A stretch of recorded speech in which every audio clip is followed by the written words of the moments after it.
네, 안녕하십니까. 진정 배우를 꿈꾸는 사람들의 멘토 K-액팅입니다. 오늘은 여러분과 함께 여러분들이 연기에 좀 더 솔직해져야 되는 이유에 대해서 살펴보는 시간들을 갖도록 하겠습니다. 여러분들이 연기를 할 때 뭔가 좀 하려고 하죠. 감정을 표현하려고 하고, 슬픔을 느끼려고 하고, 화를 내려고 하고, 뭔가 상황에 몰입하려고 하고, 그리고 뭔가 감정을 끌어올리려고 하고. 근데 이런 식으로 여러분들이 연기에 접근하기 때문에 여러분들이 연기가 좋아지지 않는다라고 하는 얘기예요. 이게 무슨 얘기냐면, 여러분들은 일상에서 울려고 하지 않습니다. 안 울려고 하죠. 근데 슬프기 때문에 울죠. 그리고 여러분들이 일상에서 화를 내려고 하지 않아요. 화를 참으려고 하죠. 근데 화가 나기 때문에 화를 냅니다. 이게 우리가 일상에서는 이렇게 이루어지는데, 여러분들이 연기를 할 땐 여러분들이 없는 걸 있는 것처럼 표현하려고 하고, 없는 걸 느끼려고 하고, 그렇다 보니까 여러분들의 연기가 뭔가 왜곡되고 과장되고, 그래서 여러분들이 연기를 하게 되면 뭔가 이상한 연기를 하게 된다고 하는 거예요. 그래서 제가 이제 지속적으로 얘기를 하고 있지만, 여러분들이 연기를 할 때 뭔가 생각하면서 연기하거나 뭔가 느끼면서 연기하려고 하면 안 된다고 하는 게 바로 그런 것들 때문에 그런 건데, 그런 부분에서 저는 여러분들이 연기에 대해서 좀 더 솔직해졌으면 좋겠다. 즉, 없으면 없는 대로 해야 됩니다. 그러니까 그냥 해야 되는 거죠. 없는데 왜 뭔가 자꾸 표현하려고 해요? 그리고 감정이 없는데 왜 그걸 쥐어 짜려고 합니까? 그리고 감정이 끌어오르지 않는데 왜 그걸 억지로 내려고 해요? 네, 여러분들이 이런 식으로 연기에 접근하면 안 되고요. 여러분들이 없으면 없는 대로 연기를 해보는 겁니다. 계속 이렇게 없으면 없는 대로 연기를 하다 보면 여러분들이 미칠 것 같겠죠? 뭔가 연기를 하는데 아무것도 없는데? 너무 아무것도 없는데 내가 이렇게 연기하는 게 맞나? 이렇게 연기하면 내가 감정 표현이 아무것도 안 되는 것 같은데? 여러분들이 이렇게 생각할 수 있는데, 물론 여러분들이 연기에 접근할 때 맨 처음에 감정이 있는 연기, 격한 연기, 화를 내는 연기, 분노의 연기, 아니면 슬픈 연기, 뭔가 짜증내는 연기, 이런 식의 이제 대사를 주는 건 여러분들 안에 어떤 호흡을 작동시키기 위해서, 여러분들이 감정이 없는 상태니까 그 감정을 표현할 수 있는 상태로 만들기 위해서, 즉 연기를 할 수 없는 상태에서 연기를 할 수 있는 상태로 여러분들을 만들기 위해서 우리가 이제 격한 대사도 주고, 분노의 연기도 주고, 슬픈 대사도 주고, 그래서 여러분들이 충동을 느껴보기 위한 그런 대사를 이제 주는 경우들이 있습니다. 근데 이거는 여러분들이 그런 격한 대사를 통해서 여러분들의 호흡이 작동하게끔 하기 위한, 즉 여러분들의 호흡이 충동에 의해서 작동하게끔 하기 위한 장치라고 할 수 있는데, 그러니까 여러분들이 강한 감정의 대사를 하려고 그러면 어떻게 돼요? 크게 소리를 내려고 하겠죠? 즉 크게 소리를 낸다고 하는 건 소리를 강하게 낸다. 강한 소리를 낸다고 하는 건 밀도 있는 호흡의 소리를 낸다. 뭐 이런 개념일 텐데, 그 밀도 있는 호흡의 소리를 낸다고 하는 게 여러분들이 감정에 접근하는 어떤 척경이라고 하는 거예요. 그러니까 여러분들이 어떤 그런 호흡의 밀도, 횡격막이 작동하지 못하는 상태, 즉 복식호흡이 작동하지 못하는 상태가 되면 여러분들은 감정 근처에도 가지 못한다고 하는 겁니다. 그러니까 우리가 연기를 할 때 분노의 연기를 하려고 그러면 어떻게 돼요?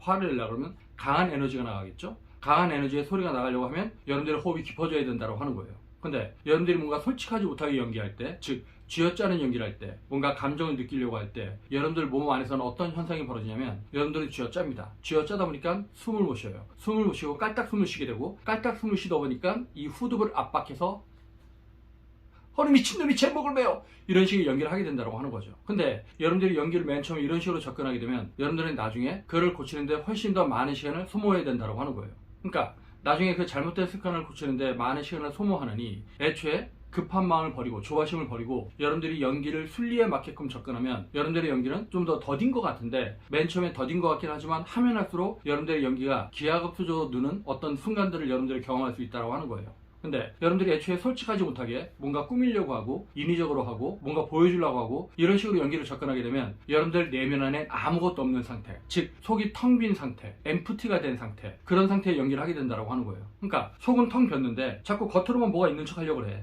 그래서 우리가 이럴 때 어떤 속담을 써요? 빈수레가 요란하다. 즉 여러분들의 속이 텅 비었기 때문에 시끄럽기만 한 거예요. 근데 우리가 진짜 감정이 있으면, 진짜 어떤 내면의 작동이 있다고 한다면 그렇게 막 시끄럽게만 하진 않겠죠. 그래서 여러분들이 그러한 감각을 느껴보려면, 그거를 저는 0.0000001mm의 감각이라고 얘기하는데, 그러한 미세한 감각, 진짜 감정 연기, 호흡의 미세한 떨림을 느끼려고 한다면 여러분들이 좀 더 솔직하게 연기를 할 필요가 있다고 하는 겁니다. 즉 없으면 없는 대로 해야 돼요. 없는데 있는 척 꾸미려고 하거나, 없는데 뭔가 느끼려고 하거나, 없는데 뭔가 보여주려고 하거나, 과장된 연기를 하거나. 과장된 연기를 왜 해요? 내 안에 아무것도 없으니까 뭔가 있는 것처럼 보여주려고 뭔가 더 꾸미고 그러다 보니까 오버액팅이 나오는 거죠. 근데 여러분들이 그런 식으로 연기에 접근하면 나중에 그거를 고치는데 더 많은 시간을 투자해야 된다고 하는 겁니다.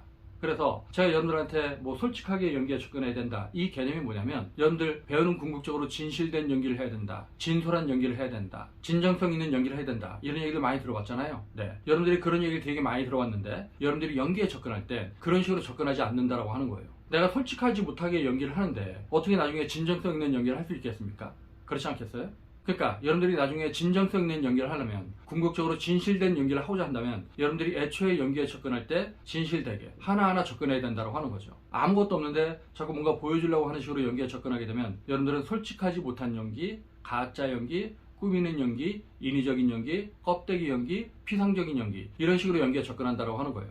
가끔씩 유튜브를 보다 보면 어떤 사람들이 자기가 연기한 걸 영상을 올리는 걸 제가 이제 가끔 보게 되거든요. 그러면 그 친구들이 그 연기 영상을 왜 올렸는지 모르겠지만 제가 보기엔 연기를 되게 꾸미고 있어요. 연기가 다 가짜예요. 그래서 화술도 다 이상하고 어미 처리도 이상하고 억양도 이상하고 뭔가 표정도 부자연스럽고 손짓 발짓도 자연스럽게 안 나오는데 그런 영상을 올리고 있단 말이에요. 그러면 그 사람들은 왜 저런 영상을 올릴까? 누가 봐도 이상하게 연기하는 영상인데 저걸 왜 올릴까? 라고 하는 걸 한번 생각을 해보게 되면 그 사람은 그 연기를 올릴 때 자기가 잘하는 줄 알고 올리는 거예요. 즉 자기가 영상을 찍어놓고 뭔가 약간 어색하긴 한데 뭐가 문제인지 모르겠다. 그러니까 나쁘지 않은 것 같다. 이 정도면 누군가가 내 연기를 보고 뭔가 이렇게 캐스팅 해주지 않을까? 라는 이제 막연한 생각을 갖고 이제 올리는 경우가 있을 텐데 아니에요. 그건 왜 그런 현상들이 생기는 거냐면 그 사람이 자기의 연기를 객관적으로 보는 눈이 없기 때문에 이상하게 연기를 하는데 나름 잘하는 것 같고 나쁘지 않은 것 같고 그래서 이제 올리는 겁니다. 그러니까 저한테 가끔씩 자기 링크를 보내주면서 제 연기에 대해서 좀 이제 코멘트를 해주세요 이런 분들도 있는데 저는 그 연기를 보고 코멘트를 해주기가 좀 애매한 경우가 많이 있더라고요.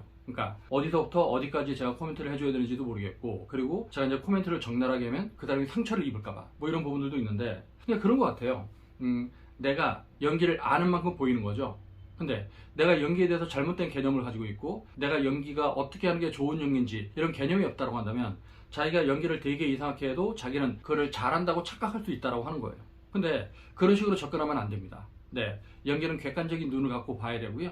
그리고 내가 이 연기가 좋은 연기인지 아닌 연기인지 그리고 좋다라고 한다면 어떤 게 좋고 아쉽다라고 한다면 어떤 점에 문제가 있는지 이거를 자기가 캐치할 수 있어야 된다고 하는 거예요. 근데 여러분들이 연기를 배워온 방식 그리고 여러분들이 연기에 대해서 알고 있는 방식으로는 여러분들의 연기에 대해서 여러분들이 객관적으로 인식을 못하니까 뭐가 문제인지 모르는 거예요. 그러니까 저한테 가끔 이렇게 상담 오고 연기를 배우던 친구들 중에 자기는 자기가 연기 찍어놓은 거 보면은 뭐가 문제인지 모르겠더라. 근데 3개월, 4개월 지나고 보면은 그 전에 연기가 너무 이상해서 못 보겠더라. 이제 이런 얘기도 하던데 이거는 결국 자기가 연기를 배워가면서 연기를 보는 눈이 이제 더 시야가 넓어지기 때문에 자기 연기를 객관적으로 보는 눈이 생긴다라고 하는 거거든요. 근데 어쨌든 여러분들이 좋은 연기가 어떤 개념인지 알 수 있는 눈, 자기의 연기를 객관적으로 인식할 수 있는 눈, 그리고 뭐가 좋은 연기인지 뭐가 안 좋은 연기인지 어떻게 연기에 접근해야지 좋은 연기인지 연기를 잘하는 방법이 뭔지 어미처리가 뭔지 끊어읽기가 뭔지 억양처리가 뭔지 내가 대상을 본다라고 하는 게 뭔지 자연스러운 동작이라고 하는 게 뭔지 올바른 감정 표현이 뭔지 진실한 감정이라고 하는 게 뭔지 이런 것들에 대해서 개념적으로라도 좀 올바르게 접근하고 그리고 그거를 몸으로 인지할 수 있을 때 여러분들이 여러분들의 연기 영상을 보고 여러분들이 객관적으로 내가 뭐가 잘못됐구나 라고 하는 걸 인식할 수 있다고 하는 거예요. 근데 이런 걸 여러분들이 객관적으로 인식할 수 있으려면 일단 여러분들이 연기에 대해서 좀 진솔하게 솔직하게 없으면 없는 대로 이렇게 접근할 필요가 있다고 하는 거죠. 네, 오늘은 여러분들이 연기에 대해서 좀 더 솔직하게 접근해야 되는 이유에 대해서 살펴봤는데요. 여러분들이 뭔가 좀 조바심을 가지고 빨리 연기가 좋아지게끔 하겠다는 미명하에 이상한 연기를 이제 반복하지 말고요. 좀 더 자연스러운 연기, 진솔한 연기, 제대로 된 연기 이렇게 연기에 접근하길 바라겠습니다. 네, 오늘 동영상은 여기서 마치겠습니다. 그러면 다음 동영상 볼 때까지 안녕.